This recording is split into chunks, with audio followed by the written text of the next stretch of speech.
Entre l'aîné et Jean-Thierry, né qui est Viviane, il y a 4 ans. Alors, comme la famille africaine, il faut accoucher. Quand on est jeune marié, il faut vite accoucher. La belle famille s'impatientait. Il fallait avoir un enfant. Et ça n'a pas été facile de concevoir. J'ai commencé à supplier, à prier la prière de Sainte Anne, qui demandait l'enfant à Dieu que Seigneur, si tu me donnes un garçon, je te le remettrai. Je faisais donc constamment cette prière. J'ai conçu. Et après la conception, j'ai accouché un beau et gros garçon. Et quand il grandissait, j'ai oublié un peu qu'il fallait offrir l'enfant à Dieu, que j'avais fait une promesse à Dieu. Quand nous sommes arrivés à Bamen, à Maroua, nous sommes à la prison. Nous habitions le camp de la prison. On nous a affecté un jeune aumônier sous la demande des chefs de la prison. Parce que les prisonniers n'avaient pas où faire la messe. On nous a affecté un aumônier, un jeune prêtre, très beau dans sa tenue, alors qui a beaucoup flatté Thierry. Tu vois, le prêtre si est jeune, parce que Thierry n'avait jamais vu de jeune prêtre. Au village, il y avait un vieux prêtre. Nous sommes allés à Bafia, toujours le vieux prêtre. Ici à Congo, il y avait un vieux prêtre. Partout où Thierry passait, il y avait seulement des vieux prêtres. Sa première fois de voir un jeune prêtre, c'était le Père Eddy. Il a donc aimé le Père Eddy, avec la tenue des Oblats de Marie, une grosse ceinture noire. Il aimait bien le prêtre. Il a abordé le prêtre, lui demandé, je peux faire comment pour être comme toi? Il lui a donc expliqué, il faut faire l'école, tu vas faire, C'est là où s'accentue. Alors de temps en temps, il allait se cacher pour dire que je vais prier Dieu pour que je sois comme Père Eddy. Je vais prier Dieu pour que Père Eddy revienne ici. Je vais bien le regarder. Je voudrais être comme lui. Lui qui est comme Jésus. Parce qu'il avait confondu Père Eddy à Jésus. Après la conversation avec Père Eddy, il a beaucoup changé. D'après les conseils, parce que le Père Eddy, il prenait le Père Eddy pour un Jésus. Jésus lui a dit qu'il faut souvent prier pour être comme lui. Alors, tous les groupes de prière, partout où j'allais prier, il venait avec moi. À la prison, on avait un groupe de rosaire. Parce qu'arrivé là-bas, les femmes ne savaient pas prier le chapelet. Le Père Eddy m'a donc confié le groupe des femmes des gardiens pour souvent faire le chapelet. Alors, chaque fois, il y avait un seul enfant, c'était Thierry. Tous les jours de rencontre, il y avait un enfant, c'est Thierry. En plus, on a adhéré à un groupe du nom du foyer marial. On allait au foyer marial, il était toujours avec moi. Quand bien il n'y avait plus l'argent de la moto, on marchait à pied. Et en marchant à pied, on priait le chapelet. Arrivé là-bas, Thierry, à son jeune âge, présidait la prière du foyer mariage. Ce qui avait beaucoup plu au Père Eddy. Et de temps en temps, il passait demander au supérieur de confier la direction de la prière à Thierry. Ce qui fait que quand le Père Eddy ne venait pas à la prison, il avait envie de demander toujours, le prêtre ne vient pas aujourd'hui, aujourd'hui c'est mardi, ne vient pas, j'ai envie de voir le prêtre là, causer un peu avec lui, toucher son habit. Et de temps en temps, comme il savait que l'enfant aimait voir sa soutane, il s'habillait en soutane. Quand il ne venait pas en soutane, il avait une jolie petite croix ici. Il dit que c'est ça qui montre que je suis prêtre, Thierry. Quand je n'ai pas de soutane, c'est ça qui prouve que je suis prêtre. Je suis prêtre de Jésus-Christ. Alors, beaucoup de temps, Thierry passait beaucoup de temps à imiter le Père Eddy qui célébrait la messe. Il le faisait à la maison avec ses frères, ce qui attirait même l'attention de ses grands frères. Même ses grands frères assistaient à sa messe. Quand il voulait découvrir beaucoup de choses, le prêtre a dit, non, ce n'est pas ce qu'il a dit. Il a plutôt dit ça, non, tu n'es pas prêtre, c'est comme si. C'est comme ça qu'à la maison, il amenait tout le monde à bien suivre la messe pour ne pas être critiqué après. Et je voulais l'amener au lycée. Il me dit, Non, maman, moi, je veux aller à l'école des prêtres, je veux aller au petit séminaire. C'est là où mon l'esprit s'ouvre encore que cet enfant que j'ai promis à Jésus, qu'est-ce que je vais faire? J'ai donc accepté.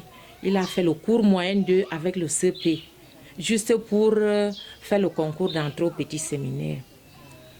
Bien, avant, comme la charge, on n'avait pas assez de moyens, il n'y avait pas suffisamment de moyens, il fallait qu'on se partage les tâches.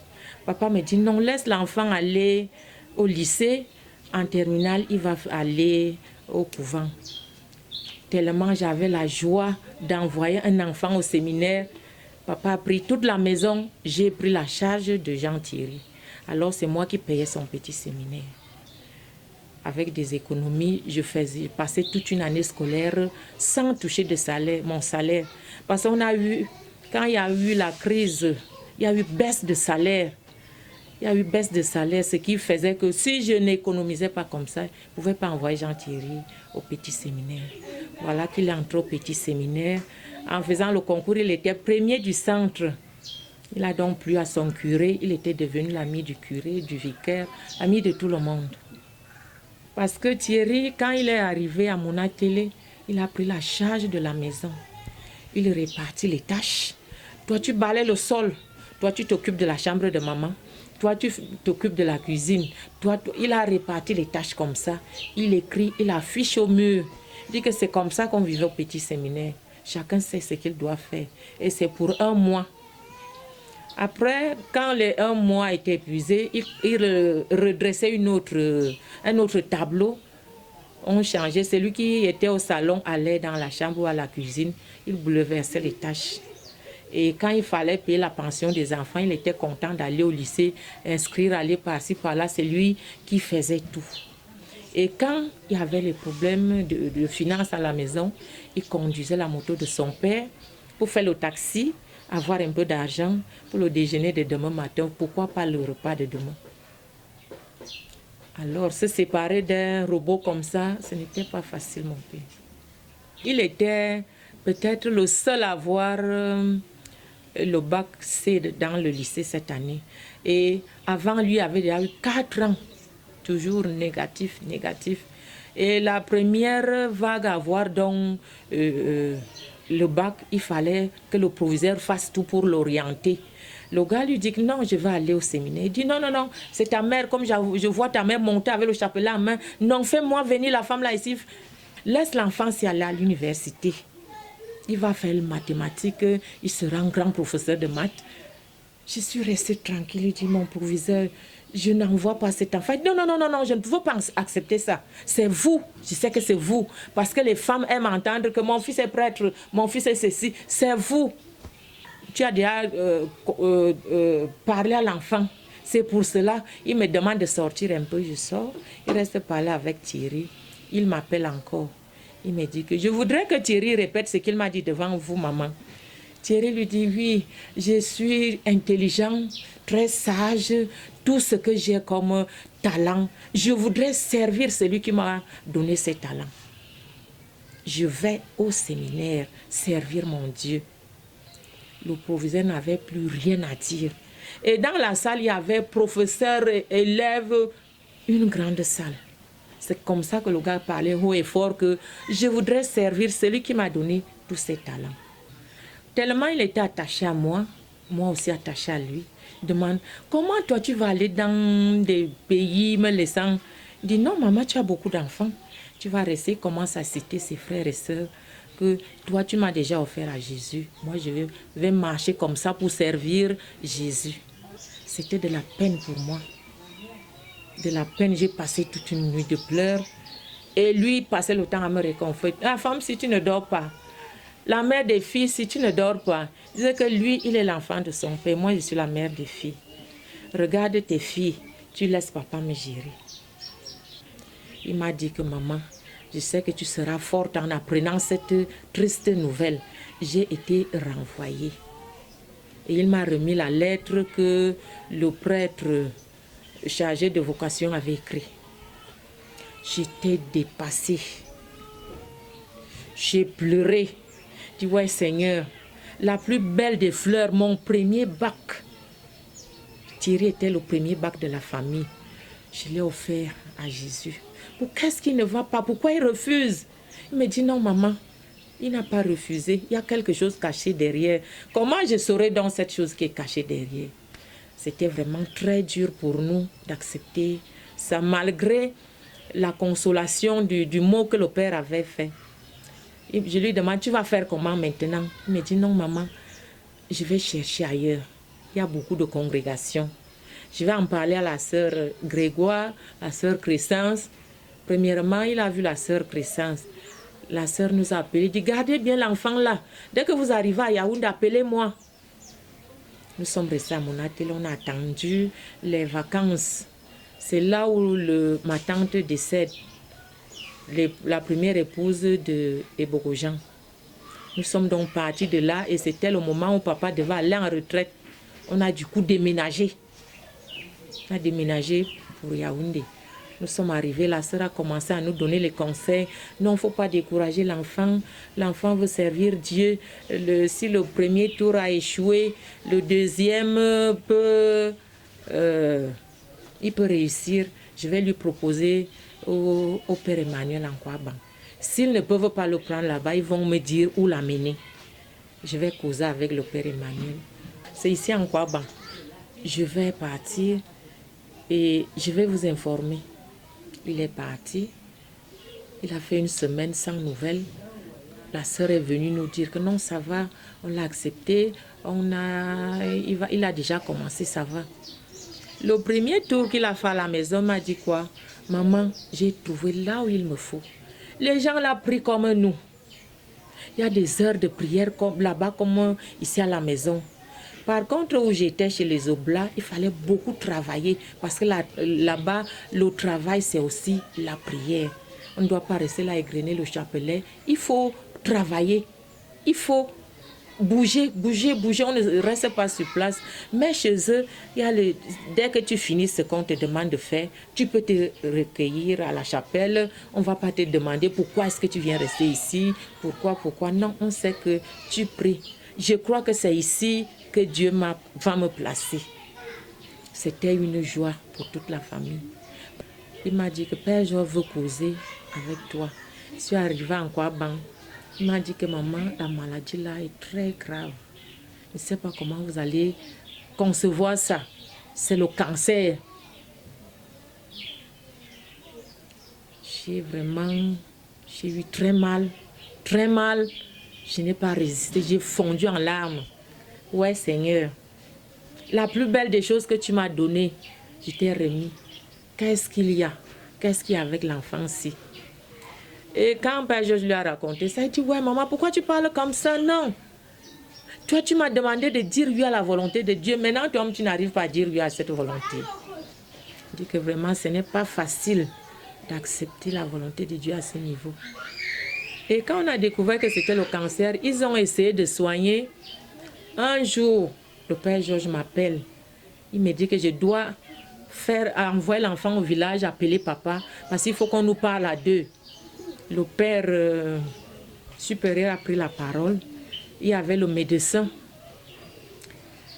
Il m'a demandé si je voudrais prendre l'enfant, parce que les bêtises savent soigner aussi beaucoup de maladies. Si je voudrais prendre l'enfant, amener chez nous pour aller faire soigner, ils vont même me donner aussi un peu d'argent. Ou bien, je laisse l'enfant là entre les mains des carmes. Parce qu'il y a un problème grave qui se pose. Je lui ai demandé, mon père, c'est quel problème? Le médecin a pris la parole, il me dit que maman, il m'a parlé en langue, c'était un étonne. Il m'a dit que maman, on doit amputer la jambe de Thierry. C'est ce que le blanc veut te dire. Parler m'a dépassé, mais j'ai invoqué l'Esprit Saint. Le temps que je passais en silence là, c'était pour que l'Esprit Saint me donne les mots pour parler. Alors, je leur ai dit, comme la Vierge Marie, j'ai dit oui à la volonté de Dieu. J'ai offert cet enfant à Jésus. Je ne peux pas le retirer dans l'église pour amener au quartier. Faire quoi? Amener où? Je ne sais où partir. Voilà comment ils m'ont demandé d'écrire. Écrire m'a dépassé. On a appelé, je crois que c'était le père Émile. Est-ce que vous pouvez écrire pour votre mère? Je tremblais, même signer m'a dépassé. Il a écrit, on me demande de signer même m'a dépassé. Parce qu'il y avait des fois, j'avais envie de rester encore avec mon enfant. On vient me dire, non maman, allez à la maison, allez vous occuper des autres. Qu'est-ce qu'il a venu rester ici? Je sortais là et c'est en route que je commençais à pleurer. C'était vraiment très dur comme épreuve. Mais la Sainte Vierge à qui j'avais confié ma progéniture m'a soutenue dans tout. Même quand c'était très dur, je disais, ma mère, tu m'abandonnes. Anya, c'était ma parole. Anya, il me dit que je ne sais pas comment tu vas concevoir ça, maman. Les médecins disent que je dois mourir. On ne trouve pas de remède pour moi. Le jour qu'il fallait partir en Italie, c'était très dur. Très dur.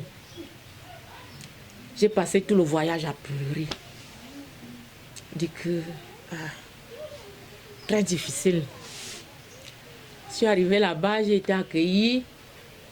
En partant, il était bien malade, mais très gros, bien potelé.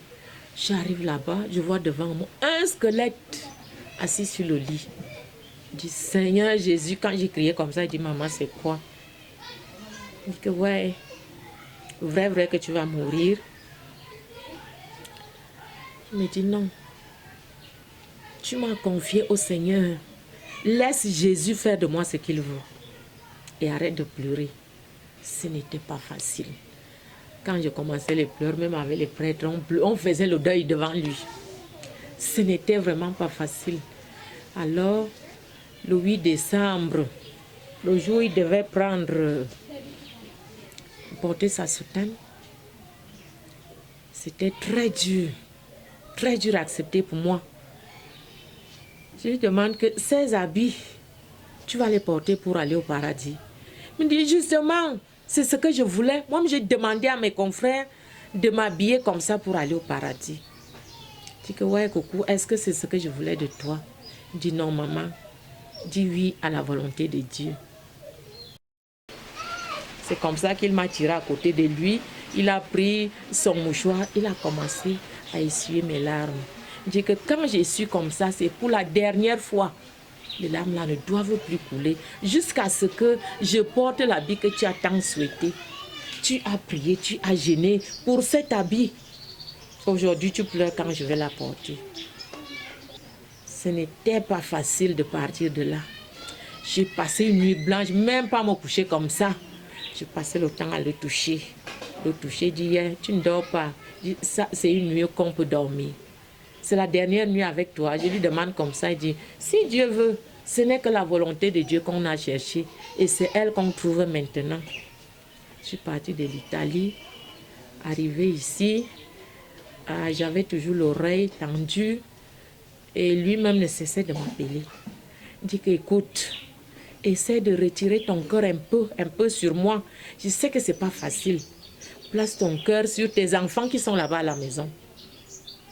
En me confiant au Seigneur, tu ne savais pas comment il allait me gérer. Maintenant, s'il fait comme il veut là, accepte. Tu dois accepter. Chaque fois, il m'appelait. Le dernier jour qu'il m'appelait, il me dit que maman, je voudrais te demander quelque chose. Je lui demande quoi? Il n'a pas entendu. Il reprend, maman, je voudrais te demander quelque chose.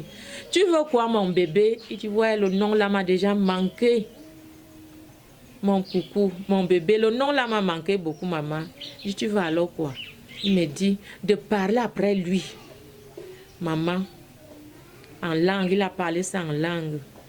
Par exemple, oui, un yenoué. Je lui demande, tu ne connais plus dire oui langue, veut-le. Parle ça en langue. Maman, quoi pour que ma quoi mais il n'a par exemple, oui, un yenoué. J'ai donc répété après lui. Il a dit merci maman.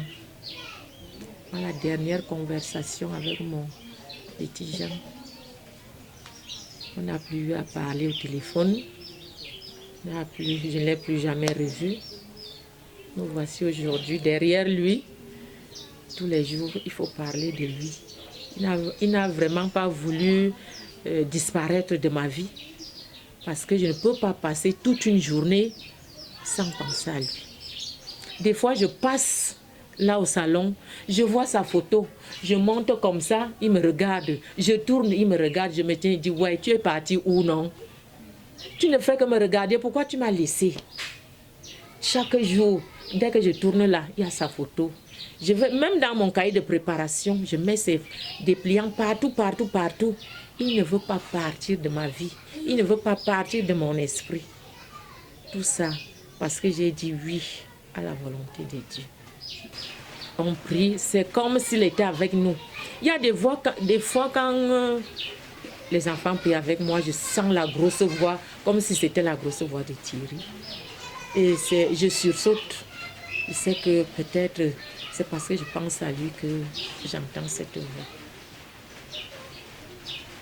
Chaque fois, quand je suis tellement éprouvée, je sens sa présence. C'est comme s'il était à côté de moi me dire que courage ma mère,